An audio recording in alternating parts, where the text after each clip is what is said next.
I am Vinnie Tortorich, folks. Your good intentions have been stolen, but don't worry. I'm here to help you get them back. You may be soft and succulent at the beginning of this process, but hang in there. Before long, you will be lean and mean, guaranteed. Yep. They're lazy, and they sleep in green meadows. I never really listened to that song before, but save your raisins for Sunday? What the hell was Jethro Tull thinking when he came up with that song? But that song reminded me of our guest today. This is a guy I've been wanting to talk to for a long time. It's the Friday show, and you know what that means. We bring someone in that has way more knowledge than me, and this guy is teeming with knowledge. So you may want to stay tuned in for the entire thing. It's Dr. Bill Schindler. That's right. We finally got him on the show. This guy, he's you may have seen him on the internet. He's the eat like a human guy. What the hell does that mean? Well, we're going to find out. This guy knows more about nutrition than anyone else out there when it comes to, look, we've had the, people like Dr. Lauren Cordain on the show. We've had them all on. And he brought the paleo diet into the forefront. And these guys, I think they're onto something. And I want to learn everything I can learn about what we should be doing and what we should be taking from our ancestors. So without any further ado, Dr. Bill Schindler, how you doing, Bill? I'm doing great. Thank you so much for having me on. You know, we were just talking off the air a bit. You and I were at an event together not long ago. Momentum in the Mountains. I love those guys. They're awesome. They're great friends, and they do a great thing for their community. They do. You know, everybody in this space, Bill, they're trying to figure out how to make money on this stuff, right? I get these calls all the time from doctors, no less, doctors, MDs, and they're going, hey, we're having low carb, fill in the blank. Would you come? And I'll go, yeah. Make me whole and give me a couple of $1,000, I'll be there. Whoa, whoa, whoa, whoa, whoa, whoa, whoa. You want what? Make me whole, meaning pay for my trip and my room and board. And look, I won't charge you my full speaking fee, but a couple of $1,000, let's rock and roll. And they go, well, what are you talking about? We're not going to pay you. Well, would you cover my fee? No, we're not. And I was going, wait a minute, you're going to go and sell these videos online into perpetuity. Are you going to pay me for that? Or is that off the table too? Right? They're all figuring out how to make money, but they don't want to pay people for their time or for their expertise. And I tell a lot of them, is like, look, you can advertise on my show. I can guarantee that I'll put asses in seats. It's a whole thing I go through. But when it comes to Stephen and Somors, it's different because they're not trying to make a dime. They're not trying to, they're not trying to get me and Nina Teichos and Gary Taubes and Eric Westman to show up to be their dog and pony show. They're getting us to show up because they live in a tiny community in the mountains and they just want to help the people in that community. That's why I go. I don't know about you, that's why I show up. They contacted me a few years ago, the first time out of nowhere. And they said, hey, we do this great thing and we'd love you to come and speak in the community and Highland County. And we have an issue here with obesity and diabetes. Just like we just try to bring in all these amazing people to speak, and we're just trying to help the community.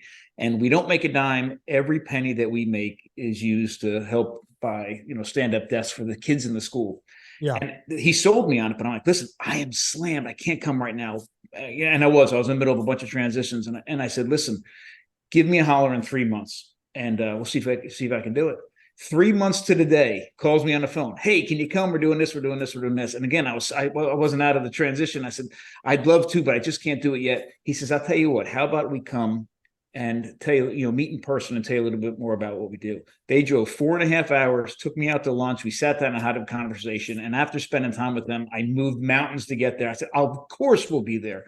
And then, they're just amazing. They bring people together and they do it, like you said, just because they want to help. Yeah, they had two friends of mine call me. And I was like, who are these people? And Monterey? I'm not flying to Monterey. I was already traveling like that entire summer, not this summer, but the last summer when I actually spoke. I was like, and do what?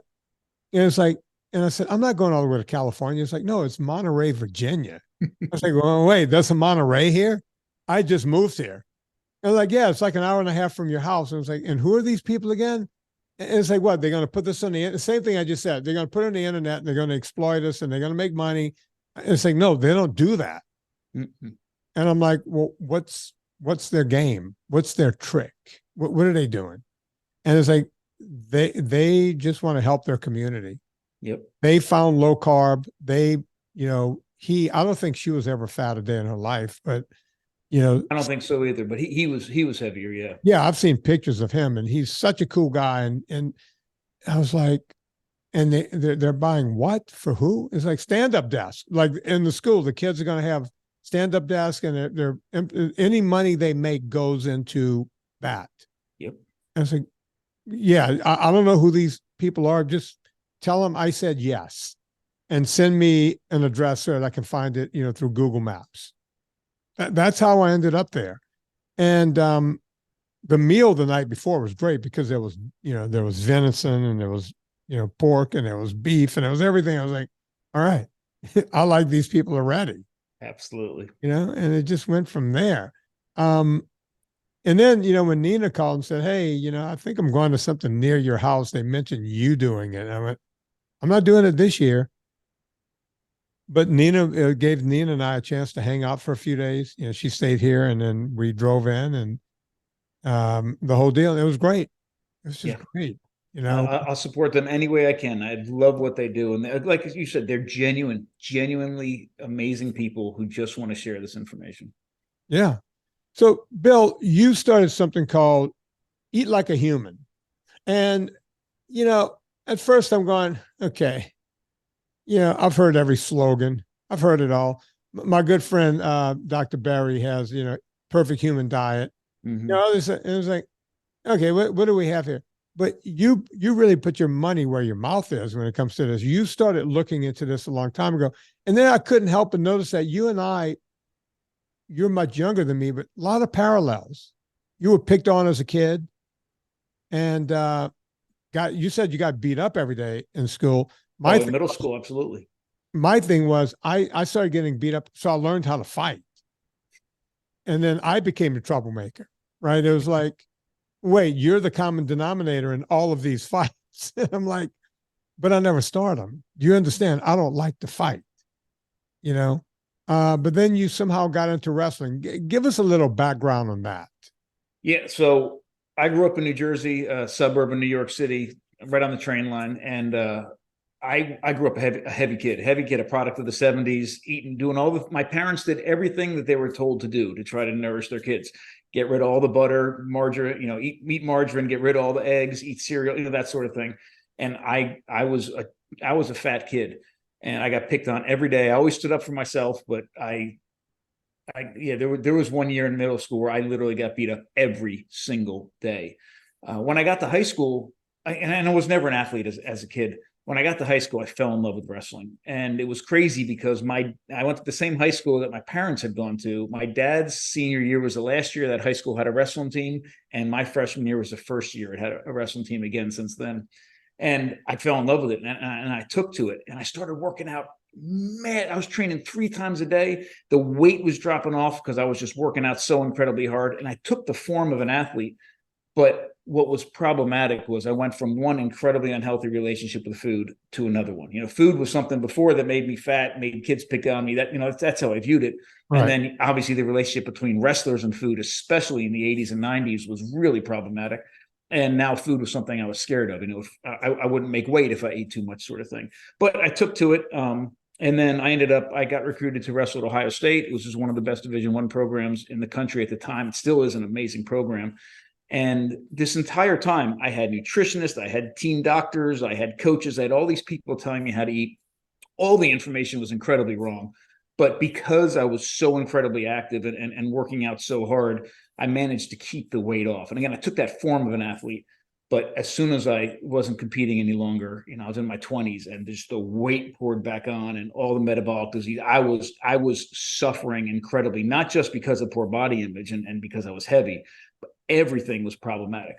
And it wasn't until I started to connect the dots with everything else that was happening in my life. Two things that was always trending in my life that I didn't realize had anything to do, and I know this is going to sound strange because of the conversation we're having tonight, but two things that were always trending in my life that I didn't connect the dots that had anything to do with diet and health and those sorts of things. One, my father had me outside hunting and fishing and trapping and camping and, you know, all those things all the time.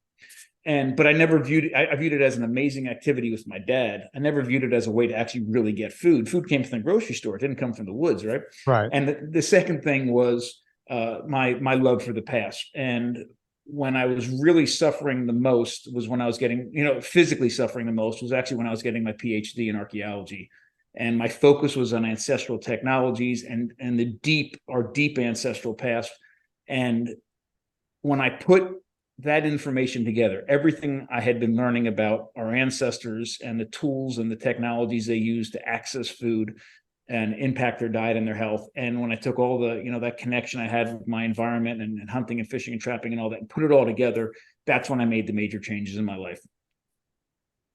You know, it's really interesting. Boy, another parallel that we have. I came from peasant Italians, and you know, I mean peasant. My mom's side of the family was from Calabria, fishing community right in the southern tip of Italy. And of course, when they got to the United States, they kept fishing. They made it to Louisiana through that port and went, oh, we can keep doing what we're doing. And they had they did everything. They just kept fishing.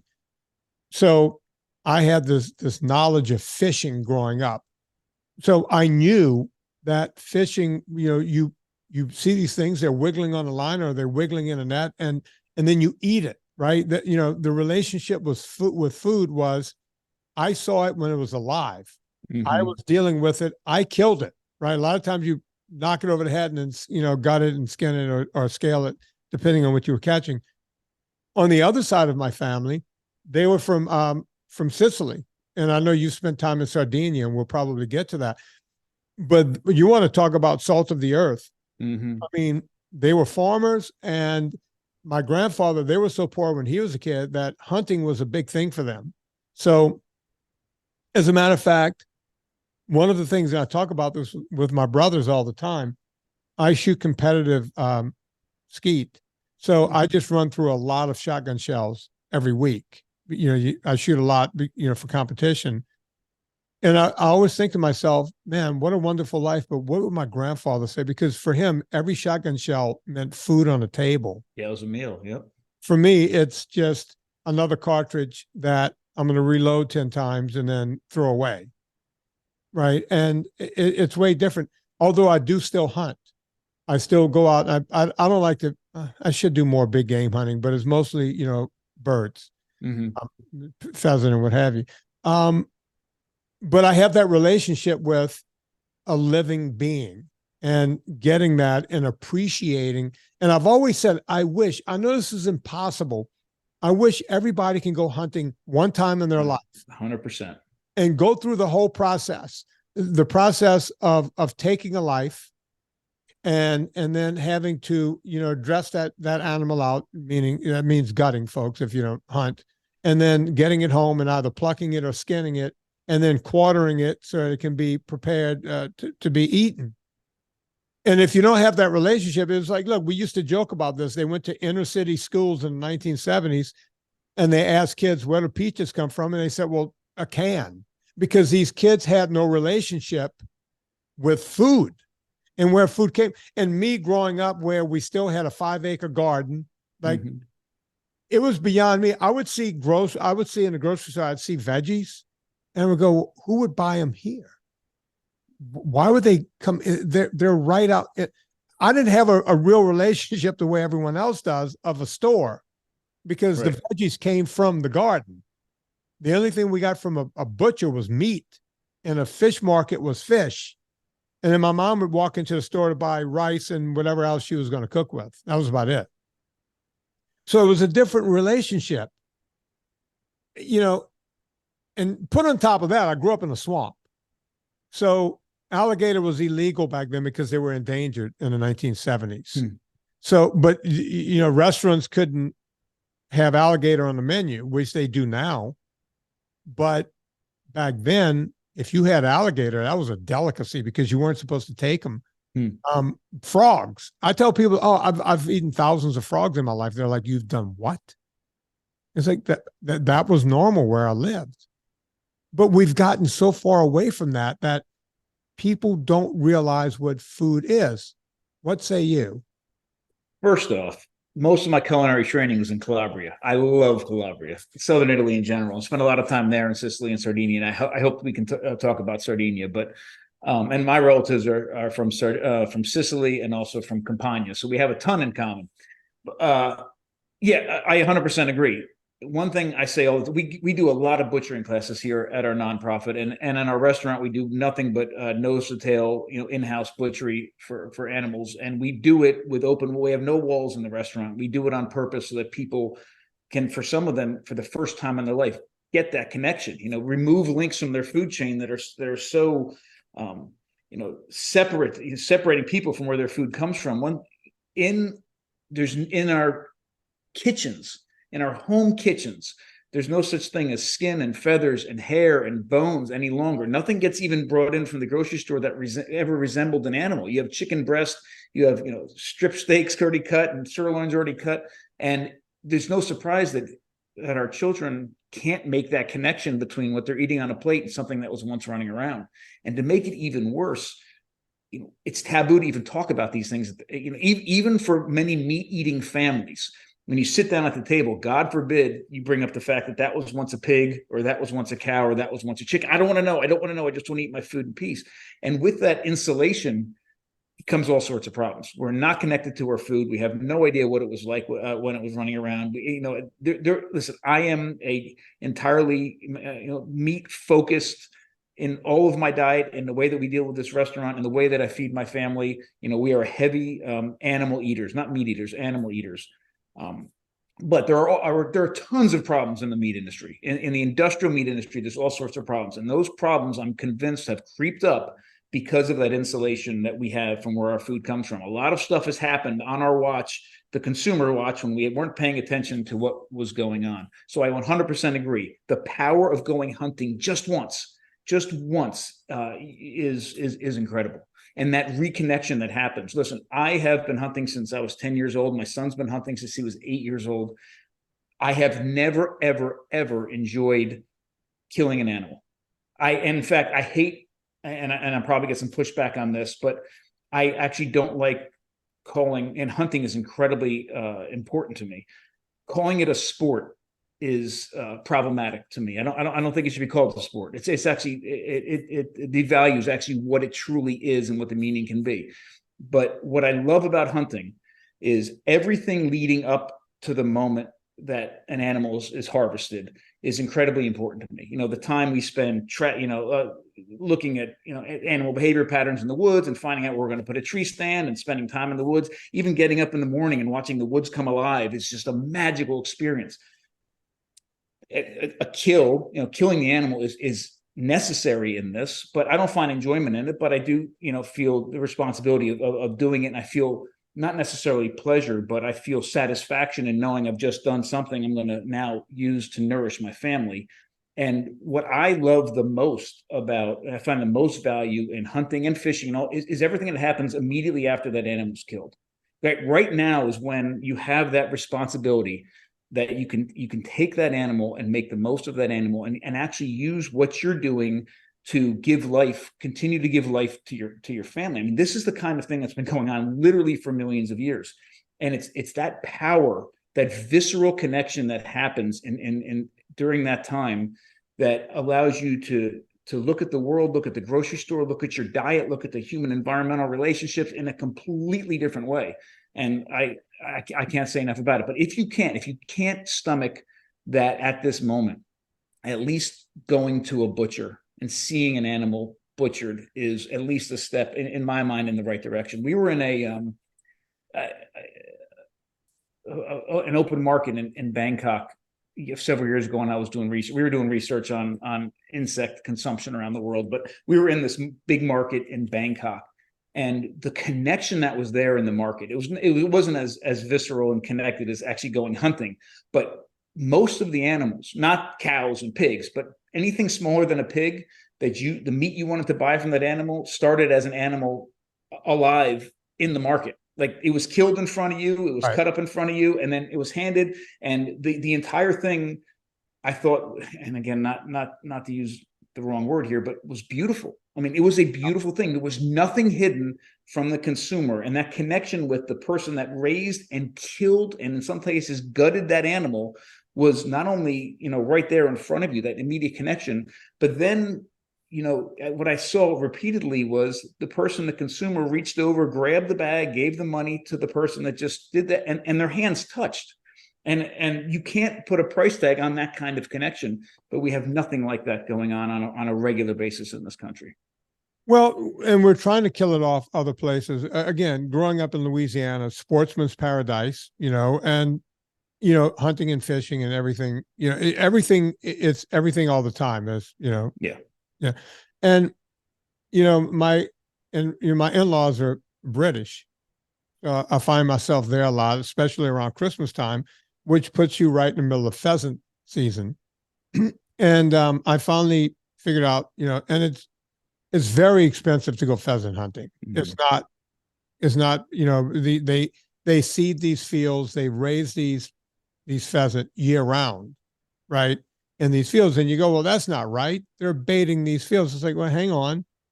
The same people who are yelling about, animals being caged up their entire life and then killed, these animals are running around having a great life. And until the second that gun goes off, they did not know they were going to die. They were flying, right? We don't go snooping in the woods and hit them when they're walking around. There are people who flush them out and they fly, and then you get to shoot at them. That animal lived a great life until you did this. And I'll never forget one time asking my brother-in-law, because when you hunt there, you have to wear these wacky, I call them costumes. In this country, we wear, camo. I still dress the way I'm dressed right now, in my Jay Leno special, denim shirt or whatever, a wool shirt, and I'll just go out and hunt. But there you wear like a shirt that you would go to dinner in, it's like a nice pinpoint cotton shirt. And then you have to have a tie on, and you wear a coat over that. You wear a blazer. Again, we would go to dinner dressed the way they go hunting. Mm-hmm. And you wear this whole thing, the boots and everything. It's all just a whole getup. And I asked my brother-in-law one time, who's a big-time hunter, I said, what's the significance of the tie? Is it to show that you have a lot of money and that's what this is? And he goes, no. Mm-hmm. It's you're dressing out of respect for the animal. And I went, it makes so much sense. There's so much respect for this.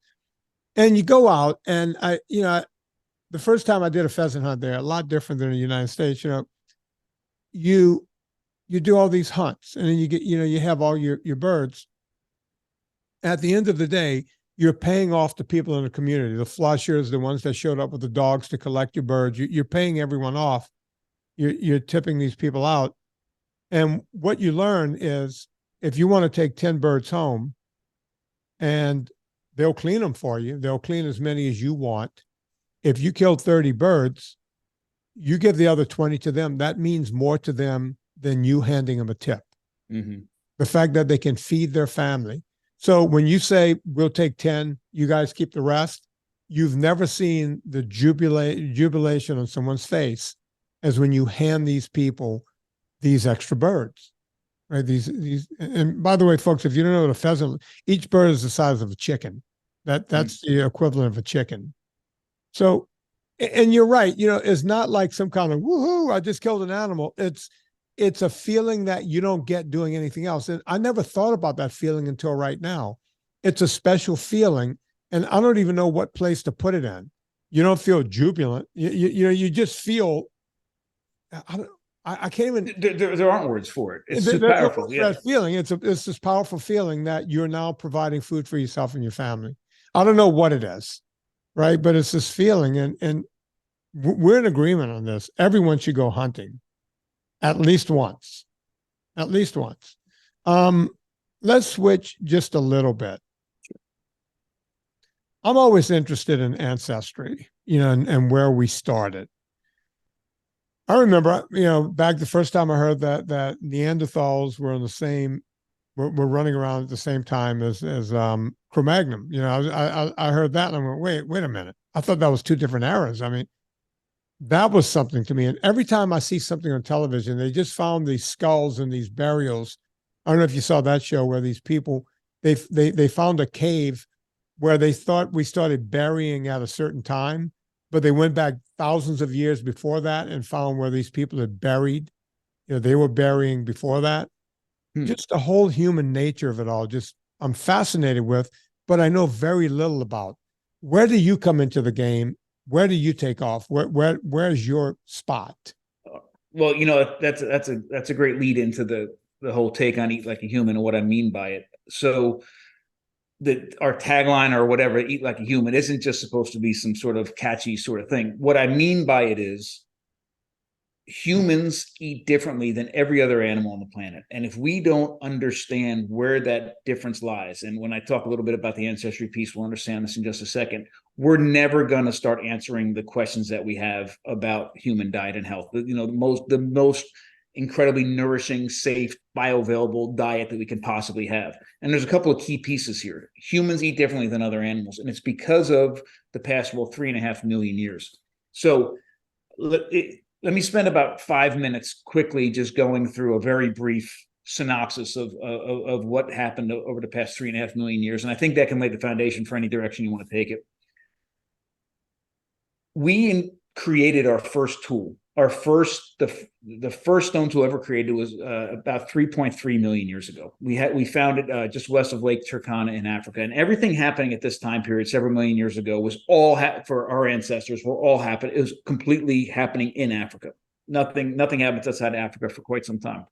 So before we created our first tools, think about what would happen if I took you, and even if you had the most incredible, vast knowledge of all the edible and wild, poisonous, non-poisonous plants in the world. You knew all the animal behavior patterns, all the things and I took all your clothes off, took all your tools away from you and threw you in the middle of the woods, right? What would you do? I don't know if anybody's ever seen Naked and Afraid, but if you've ever seen the show Naked and Afraid. Not only that, but we've had one of the stars on the show. Who? God, I can't remember her name. She's from Arizona. She rides. Laura Zera? Was it Laura? No. She was like one of the, she rides motorcycles. And she's been on more than anyone else. I mean, they had her back for All Star, Naked and Afraid, and everything else. Oh, I wonder. How do you spell Laura's last name? I think it's Zera. She's a blacksmith as well. She makes knives. That might be her. Zera. Zera or Zera. Because she calls herself something else.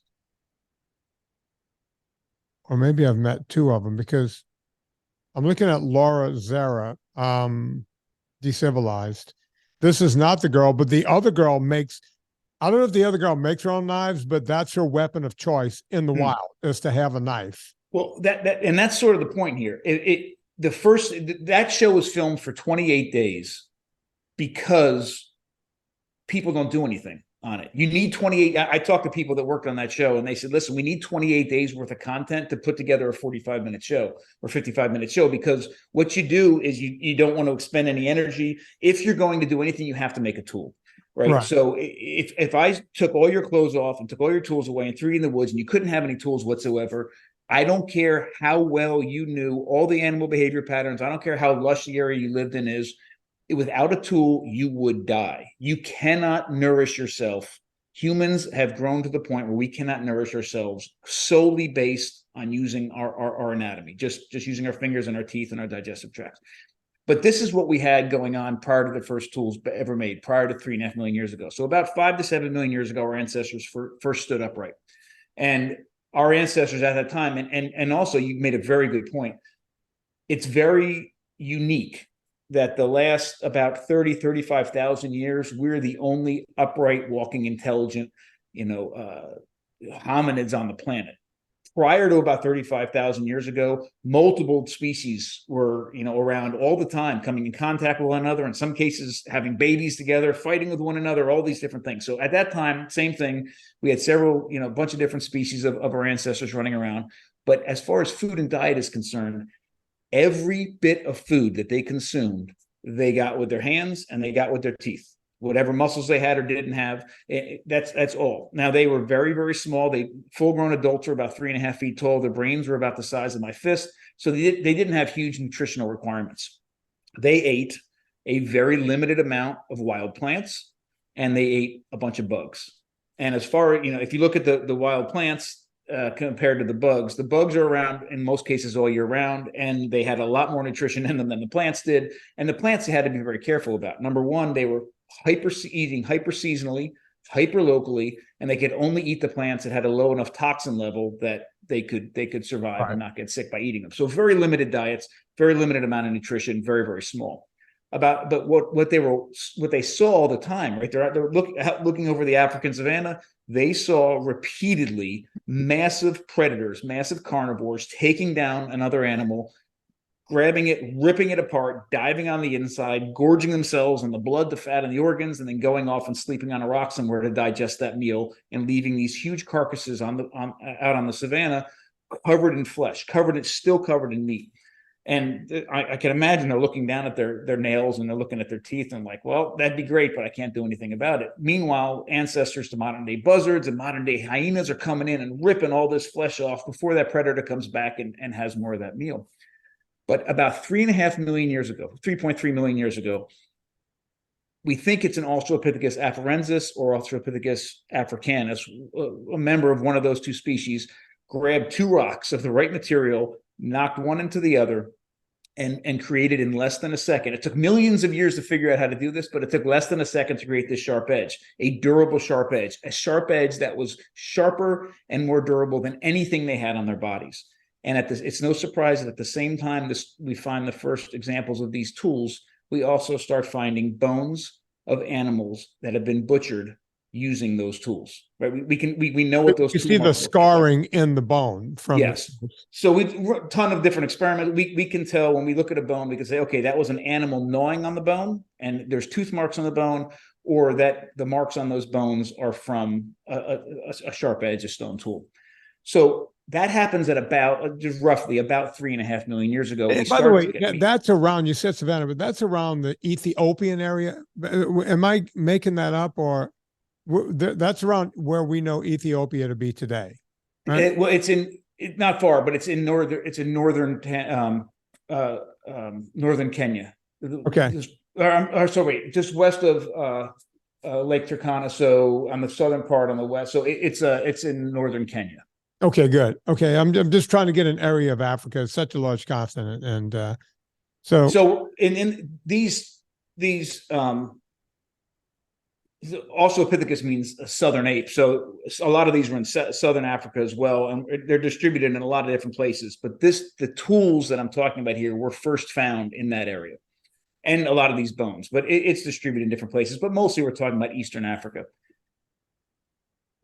So this is the beginning of meat entering the diet. What I want everyone to understand here is that we went from gatherers to scavenger gatherers. So before tools, we were just gathering, and then we make tools, and then we were able to scavenge the meat left over on carcasses that were killed by something else. We're not hunting yet, and hunting doesn't happen for another 1.5 million years. So 3.5 million years ago, we start to become scavenger gatherers. It is impossible to tell how much of an impact that tool had on their diet. We know that meat was entering their diet. Was it every day? Was it once a month? Was it once a year? I don't know. But what I can tell you is that meat enters the diet at some level of 3.5 million years ago, and for 1.5 million years, the only meat we were eating in our diet was the animals were killed by something else, and we were scavenging. It isn't until about 2 million years ago, and that's actually a very early date. I wholeheartedly believe that is the time period, though. But at about 2 million years ago, we start hunting, and then everything changes. When we start hunting, several things are different than scavenging. Number one, we have the ability to take animals down at will. So we don't have to wait for a kill or wait for the ancestors to modern day lions to then go off and sleep to go in there.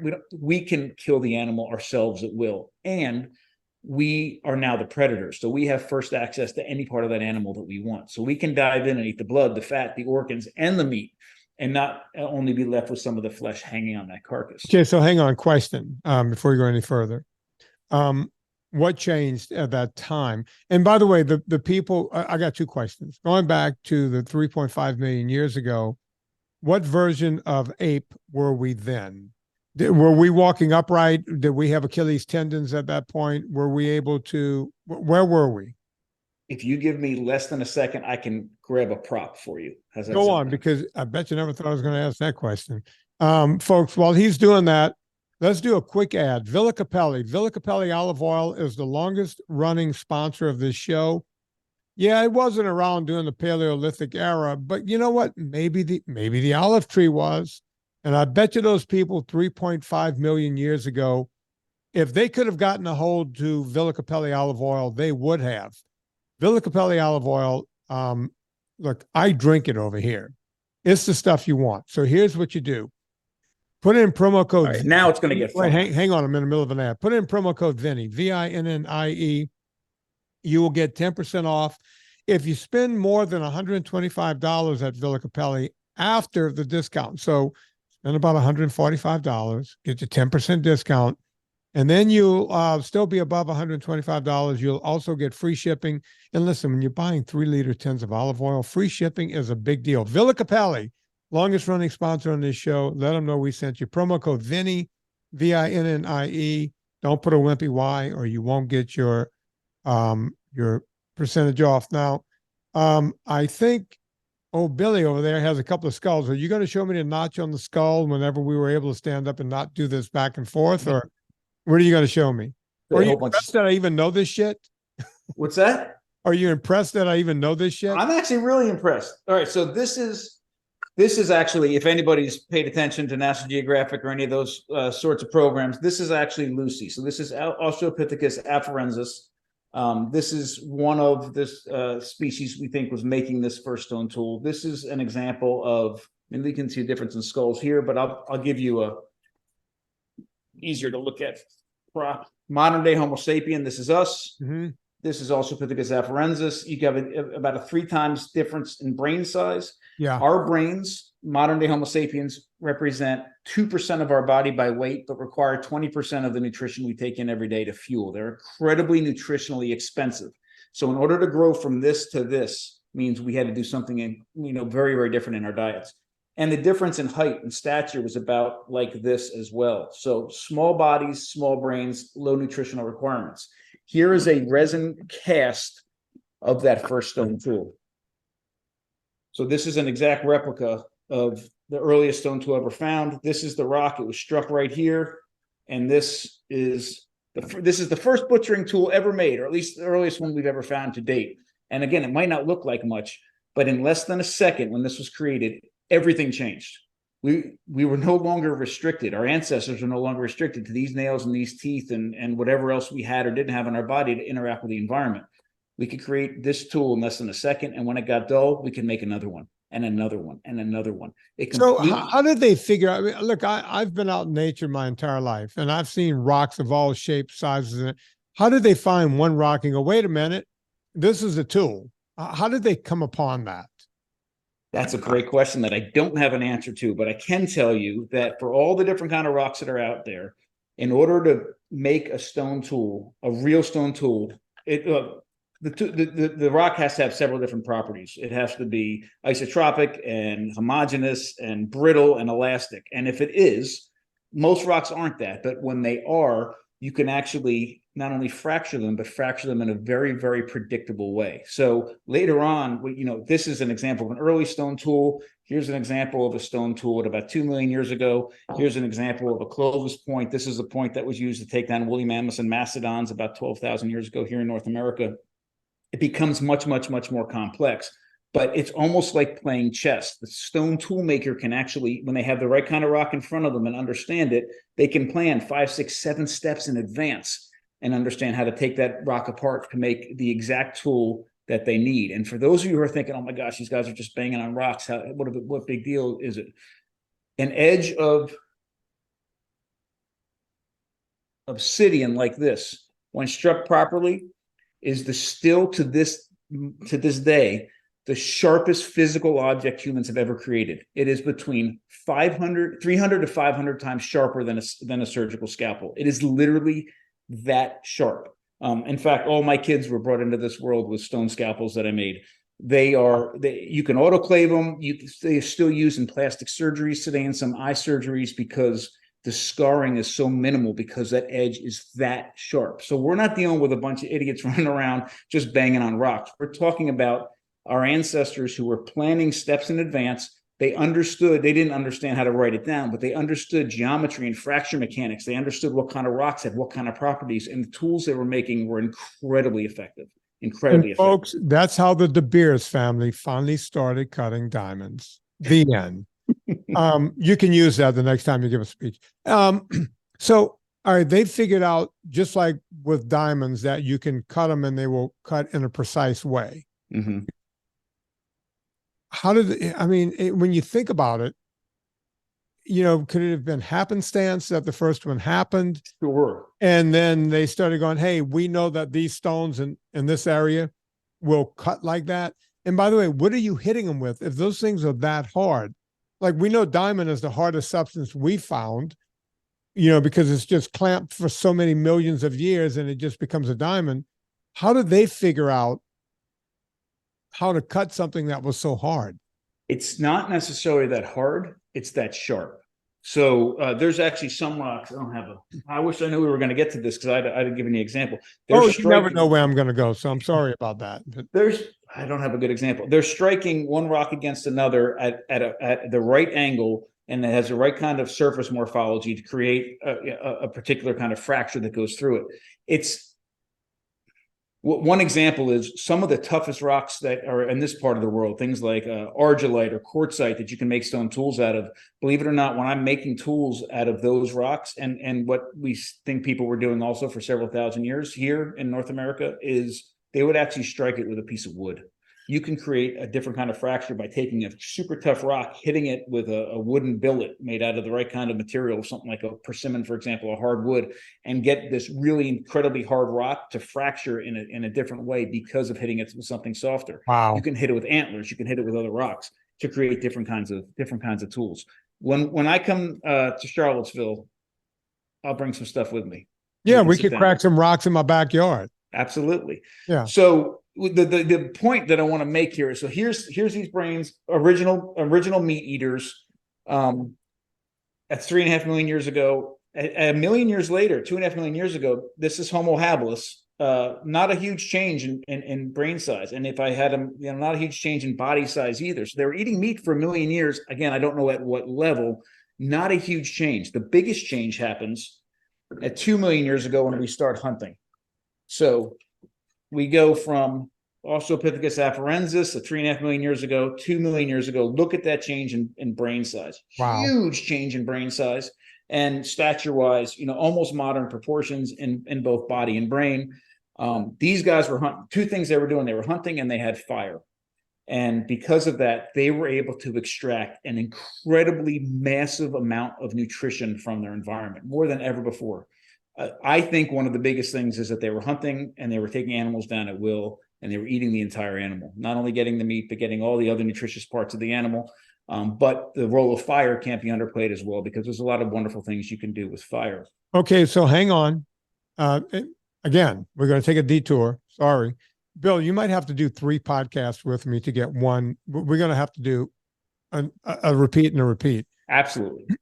Okay. The vegans will, vegans are always yelling at me and trying to cancel me and everything else. Good luck, vegans. They always say, well, if meat is so perfect, why fire? Why do they have to figure out how to cook it? What say you? 2 things. So if you look at, I got a bunch of stuff to say, but I'll start with the fire piece. Oh, take your time. We got all night. Okay. You have something at 9. So we got a long time. Go on. Oregon, The most nutrient dense bioavailable parts of an animal are the blood, the fat, and the organs. They do not need to be cooked. They for safety or for bioavailability, they're incredible as they are. You obviously can cook them. In some cases, cooking devalues some of the nutrition there. But when you take an animal down, the blood, the fat, and the organs, you can dive right in and get a massive amount of nutrition with no work at all, and your body's not working that hard to actually digest it either. Meat is close. Meat is it's incredibly nutrient dense compared to anything from the plant world. But as far as an animal is concerned, it's less nutrient dense than the other parts of the animal. And it is minuscule, a tiny bit less bioavailable.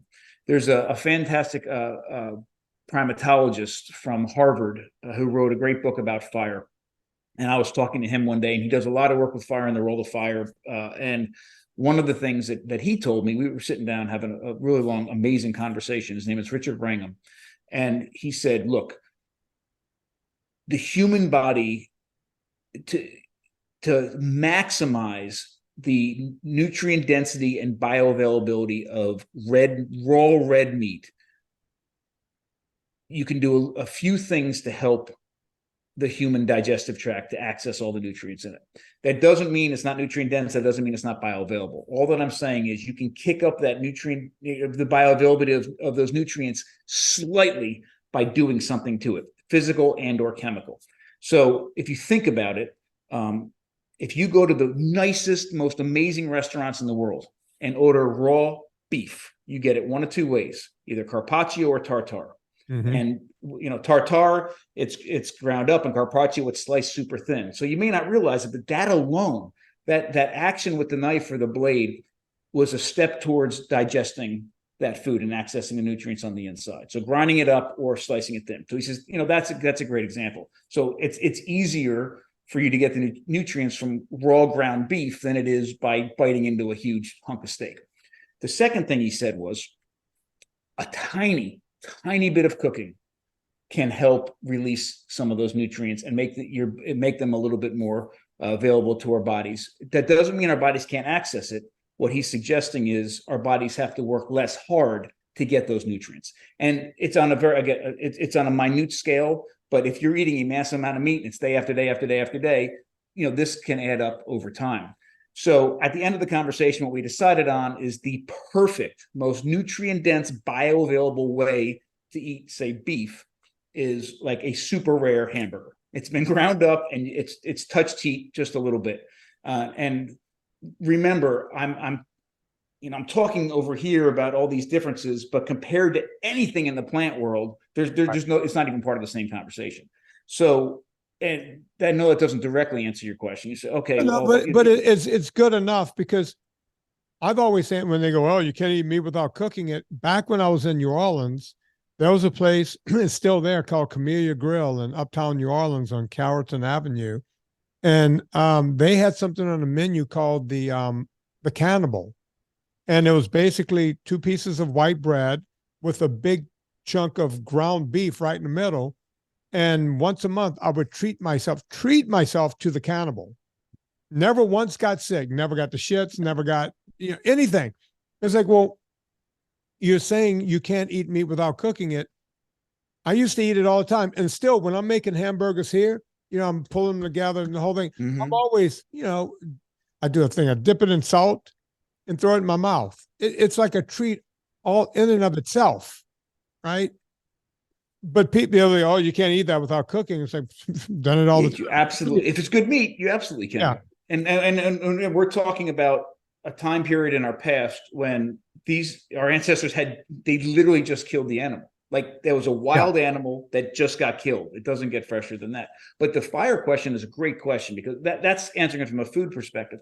There's a lot of reasons to build fire besides food: light, warmth, and processing all sorts of other materials. I mean, it's almost impossible to put together a real hunting kit without some sort of heat. I mean, all of your glues and your mastics are made, most of them are made with the addition of heat.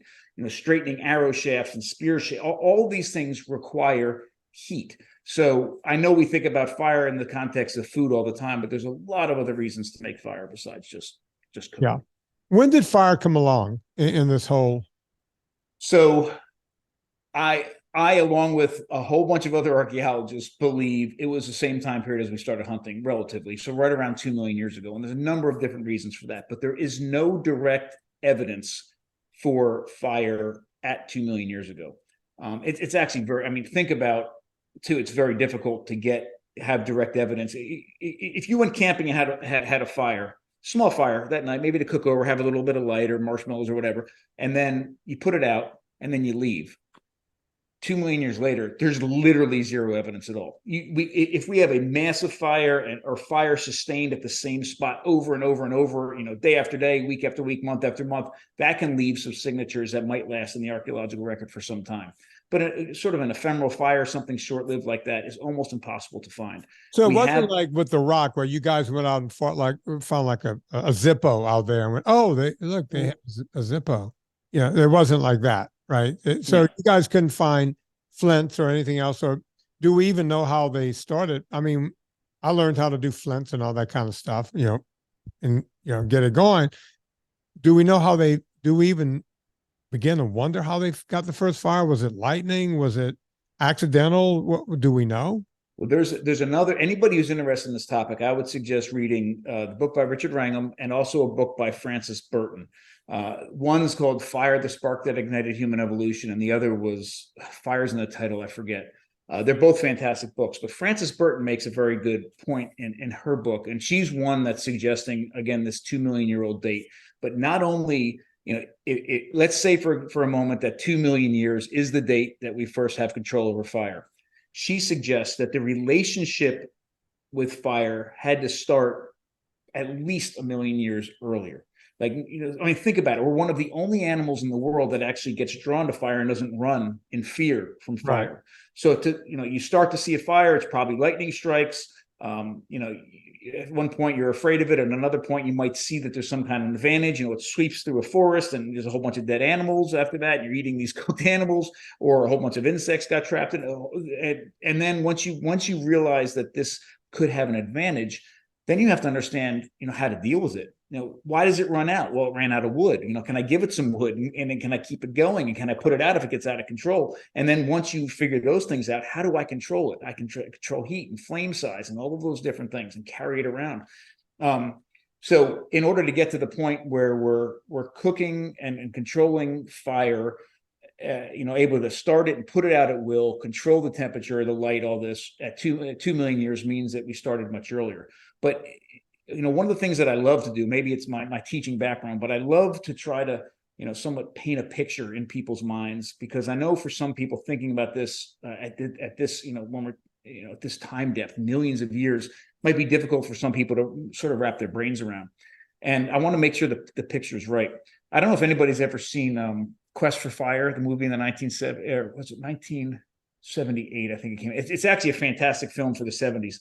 But one of the things they showed was it was ahead of its time. It had Neanderthals, it had modern day Homo sapiens, and it had, I think, Homo erectus in there, all different species. And Homo sapiens had fire, and it went out, and they had to go find fire again because they didn't know how to start it. And it reminds me of, I'm really good friends with an amazing archaeologist in Ireland. We love Ireland. It's a magical place. And this guy's name is Seamus Caulfield. He's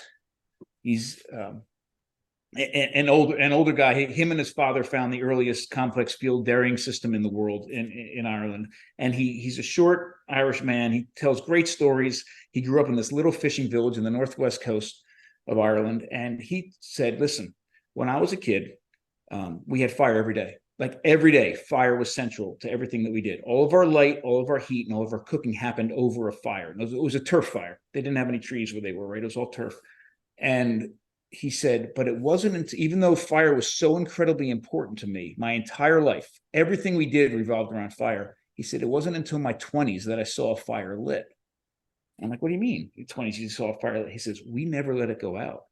Like it always was going. They'd bank it at night, put some fuel on it in the morning and get it going. But the first fire he ever saw lit wasn't until his 20s. And I think that's probably a very good model for what was probably going on in the past. Right. And you've got to watch the show, because I do a whole bunch of different fire things and we do it at different time periods. But hand drills, bow drills, flint and steel, all those things are definitely options. But the reality is, under real conditions, it's difficult a lot of times to get these fires started from scratch. It's much easier to keep them going.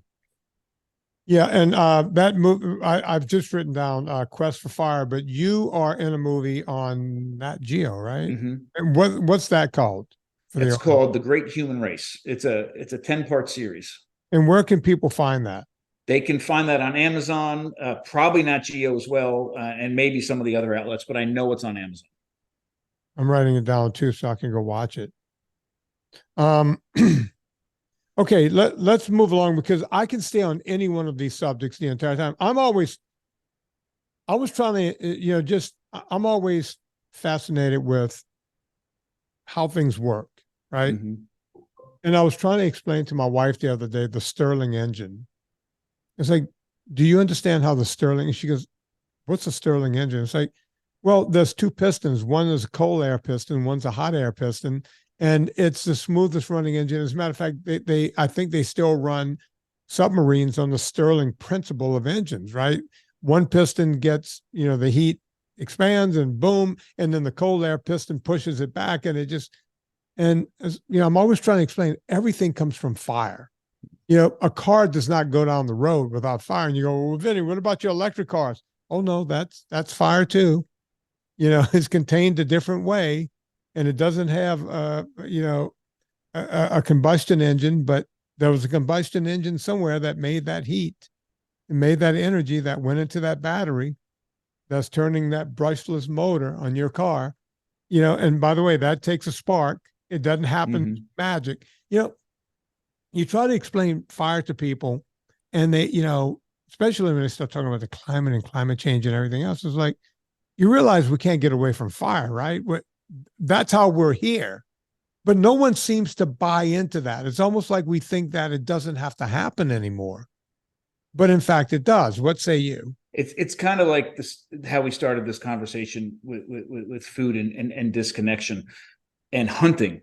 The visceral connection that we get from actually going hunting ourselves, harvesting an animal ourselves, butchering an animal ourselves, feeding our family with that animal, that is an incredible connection. And when we're disconnected from it, it's still happening. Like, animals are still getting killed, animals are still getting butchered. We've just kind of turned our blind eye to it.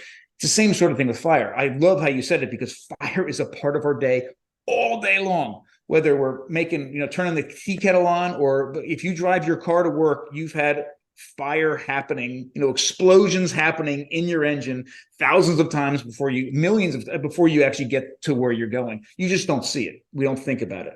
And I would say, just in literally just a powerful way of hunting, starting a fire yourself, from scratch. I remember vividly the moment I first harvested my first animal hunting. And I remember just as vividly the first fire I ever started, a friction fire with wood.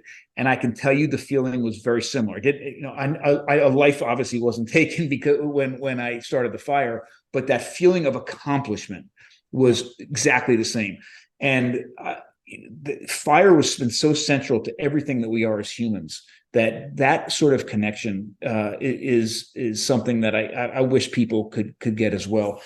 And just think, fire is magical. I mean, you can't help. I have never found anybody who sat around a campfire that doesn't just get mesmerized by looking into that fire and seeing that fire and seeing the flames dancing. And then when you start learning how to use fire and how to cook with it and how to do things with it, it just becomes this magical thing. So, fire is essential. Fire is something we absolutely need to reconnect with as well. And I think it's important to do so.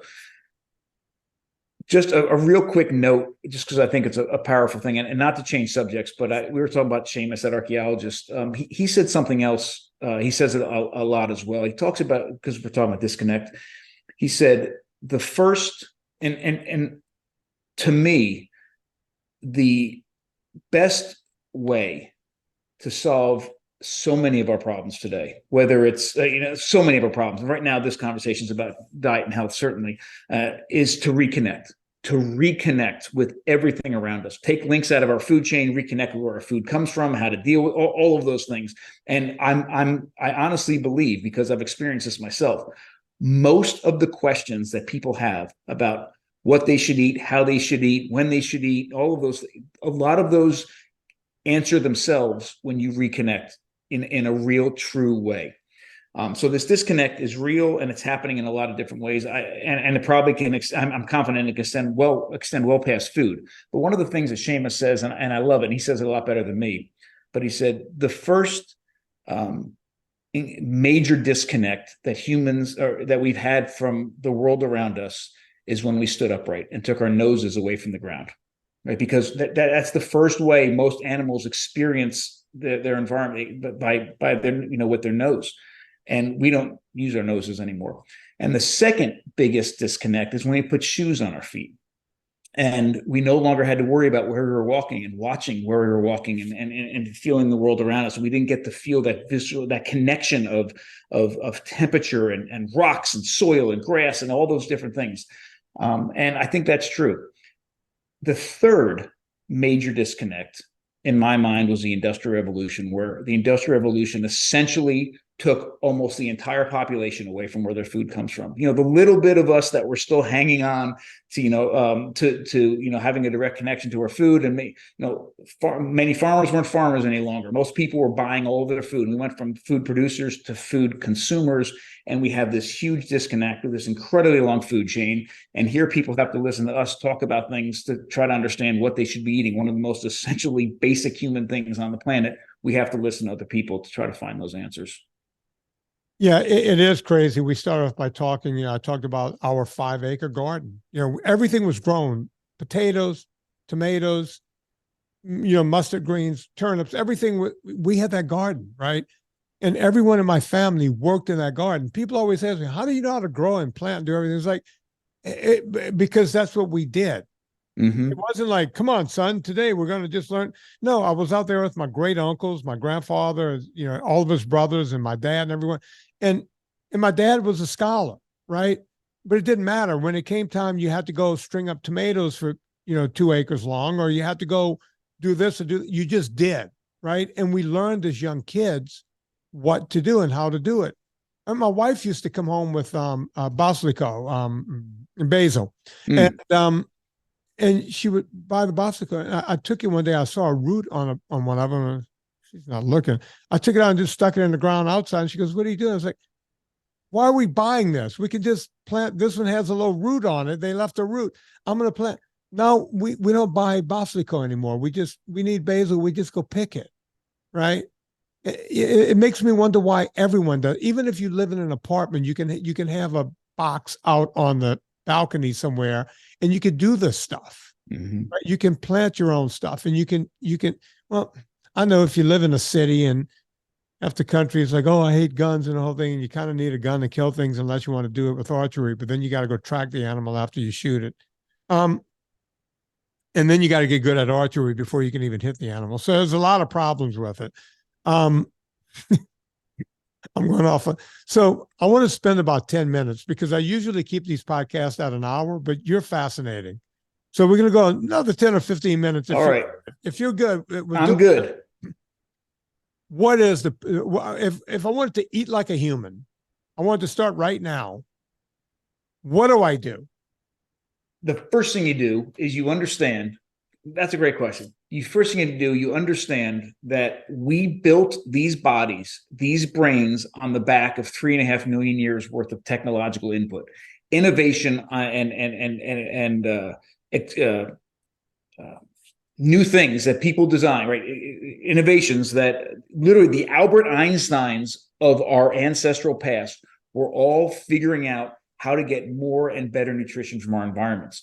And there's 2 ways to get nutrition from the world around us. One is to let an animal who is perfectly designed to eat a certain diet, in most cases, eat plants that we are not designed to eat, and transform that food into something that's easily digestible to us: blood, fat, organs, and meat, right? So we let these animals do it, then harvest the animal, and then eat that, and we're all good. Or we replicate what those animals do inside of their bodies, but do it outside of our bodies before we eat that food, right? Things like fermentation, for example, and soaking, all sorts of different things. Those are the only two ways that we can actually nourish these bodies and these brains, because beginning 3.5 million years ago, we started domesticating ourselves, creating technologies that allowed us to, with the help of technology, extract nutrition from the environment that we are not designed to eat. Anybody who's trying to figure out what they should eat based on answering the question, what am I designed to eat? For every other animal, that's fine. For humans, it doesn't work, because we're not designed to eat almost everything that we eat. We need, and I will say, and this is gonna, just bear with me before everybody just hits the stop button when I say this, that includes meat. And from a digestive perspective, we can do a great job with animals, 100%. But we need technological input to get that animal, right? We need to be able to harvest that animal. So are we designed to eat meat? No. But did we flourish on including animals in our diet? Absolutely. In fact, I'm convinced that it's because we introduced animals into our diet that we were able to grow the bodies and the brains to the modern proportions that we have. So to me, eating like a human means that we need to realize that the question we should be asking on how to nourish ourselves in the best way possible isn't just what should I eat, it's also how should I eat. There are two big differences between including animals and plants in our dietary past. One is, if you look at, and this is all up until the agricultural revolution, so anything after that has changed. But prior to the agricultural revolution, about 10,000-15,000 years ago, almost all the technologies created to include animals in our diet had to do with getting the animal, overcoming our physical limitations, creating bows and arrows and atlatls and slings and boomerangs and nets and hooks and traps and all those sorts of things, and getting the animal. Once you have that animal, we talked about this earlier, you just need a sharp edge and you can get all the nutrition you want from it. Maybe a little bit of cooking of the meat, but that's it. Plants are a completely different thing. Again, prior to the agricultural revolution and plows and all that, you hardly need any tools to get the plants, right? You're collectively foraging with your fingers. You maybe have a digging stick to get at some roots, but that's really about it. Almost all the technological input that we needed to include plants in our diet has to do with doing two things: making the plant safe and getting the plants, changing it so that the nutrition that it has is accessible to our bodies. Tons of technological input with plants.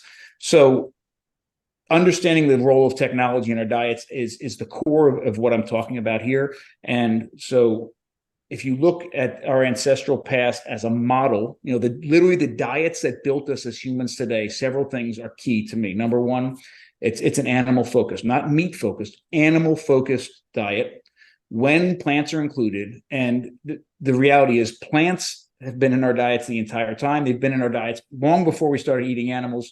If you're going to include plants, you need to understand several things. One is, that all plants have some level of toxin in them, and many of those toxins can be mitigated by certain technological inputs, things like soaking, sprouting, fermentation, a whole bunch of things we can do to help with that. And we need to, in almost all cases, do something to those plants to make the nutrition more readily available to our bodies, and our bodies don't have to work that hard. So if we're going to include plants in our diet, we need to do it in a way that's smart. Right. Animal fats have been key in the same time period we start finding those butchering marks on the bones. We also find long bones of the animals intentionally broken open to extract the marrow. We have had animal fat in our diets for almost 3.5 million years, and it's a core of a lot of what we do here at the restaurant. What I write about in a lot of my research as well. So that's it in a nutshell. We can dive down any of those rabbit holes. Oh, one other thing. This is important as well. There is one food that humans are perfectly designed to consume. One.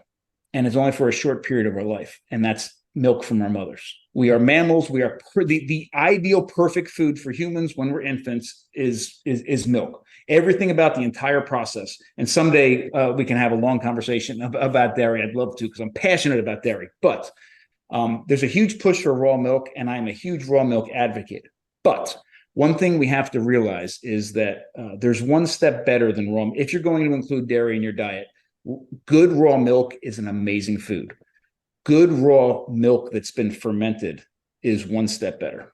So good raw milk that's been transformed into something like a real yogurt, a real kefir, a real traditional cheese is actually replicating our digestive process that we had when we were infants. And this is a much larger conversation, but I will say that it is something that we do include in our diets, real traditional fermented raw dairy.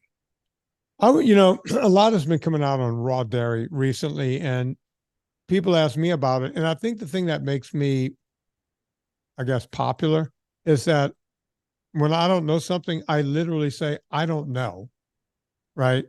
I don't go make it up. And people have been asking me about raw dairy now for the past 6 or 8 months, like it's, a brand new thing. And my answer has been to them, I simply don't know. So here's where I propose. Would you be willing to come back, not 6 months from now, not 3 months from now, but maybe next week, and we hit on some subjects, more, just head on.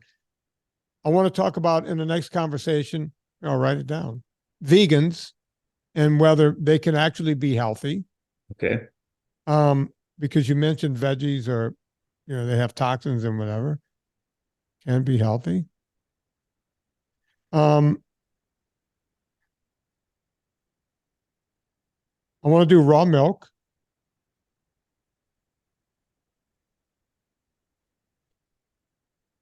And I want to get into the Sardinians because I know that's one of the first blue zones.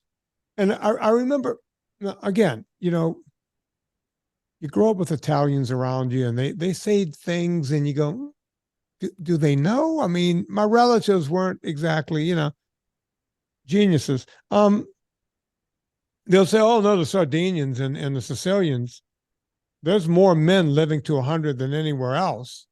And it's because they drink this rudimentary wine, this table wine, the Sardinian, like you can still see the grapes in the bottle. They make it themselves. That's why they're living. And it's like, come on, nobody's living to 100 because they're winos. I'm not buying that. Maybe you're going to tell me I'm wrong. It's a fermented process and they're drinking this crap. I would tend to think these people are walking a lot. They're walking up and down hills all the time. They're getting constant exercise. For God's sake, they live in the middle of the Mediterranean Sea. I mean, they're in a perfect place. I want to know. So I'm going to write this down. Sardinia. Write down Sardinia. I would talk about Sardinia all day. We had a magical time there. And I'll just drop this little piece right here. We spent time in Villa Grande, which is the epicenter of the first identified blue zone, obviously in Sardinia. And I can't wait to tell you all about it. Right, we did have some of that wine, but that isn't why they lived that long. Is that wine any good? I keep hearing about that fantastic wine. It's like, oh no, you don't understand. You can eat the bottom. You get to you're eating sediment, right? I believe it's the Cantaloupe grape, but it's great wine, but it's not the reason why people are living over 100 years old. No. That village we were in still holds the record for the most males that are living past 100. Yeah, that's what I said. It was centenarians, men usually don't make it, but those guys, I said, well, they're crotchety old Italians. They walk around and yell at people all day. I get that, but, I was telling, can't remember which region we were in. We're out in the countryside. I have a sister-in-law that does very well in life. And every now and again, she'll get a house somewhere. And she'll invite all of us to go stay at the house, so the whole family can be together. And we did that in Italy one summer, and we were there for like 2 or 3 weeks. And my wife and I would walk or run. We would take runs, through the countryside. This was out in the middle of nowhere, this beautiful farmhouse. And we would pass all of these little villages. Every village had a butcher and everything. But when you would run right before you got into the little township or whatever, every house had tomatoes growing. Every house had beagles. And I went, oh, they have beagles because they all hunt. They're all hunting rabbits year round. These people are still eating that way, right? They're still doing. I grew up with beagles in the cage, the kennel of beagles, right? My cousins had them, and we would all go rabbit hunting, and we would send them after deer and everything else. And I went, oh, they're still doing that. They're still bringing it home that way, right? And, we sit around and wonder, why are these people living so long?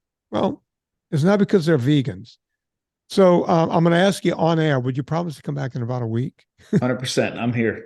Okay, good. Absolutely. Love to. Hang on. I want to say goodbye to you off the air. Okay. Folks. Oh, wait, Bill, I don't have any of your particulars in front of me.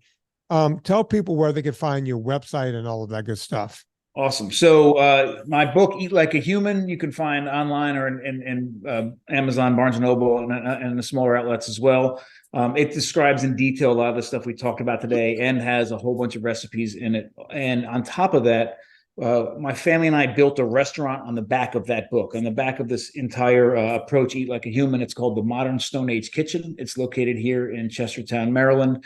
And you can find out information about the restaurant at modernstoneagekitchen.com. We also have a nonprofit called the Eastern Shore Food Lab. So all of our research, all of our teaching, we have a big teaching kitchen here. You can find out information about that at eatlikeahuman.com. And I'm on Instagram at Dr. Bill Schindler, so Dr. Bill Schindler, and Modern Stone Age Kitchen as well. You know what to do, folks. We all go shopping on Amazon. Before you go to Amazon, please go to VinnieTortorich.com, click through the banner. It puts coal on the fire. It gets my train down the track. I will put Dr. Schindler's book on the list. I will also read the book. I always read all the books I put on the list. So by the time I read it, it will be on the list. If you go to Amazon, go to VinnieTortorich.com first. You know that. But Debbie wants me to tell you guys about the NSNG ebook and so on and so forth. So you'll find all that at VinnieTortorich.com. On behalf of Dr. Bill Schindler, wait, I got some outro music here. It's the same as the intro music, but I love it. On behalf of Dr. Bill Schindler, my name is Vinnie Tortorich. Put life into living, and let's do it with just a little bit more of one of my favorites, Mr. Jethro Tull.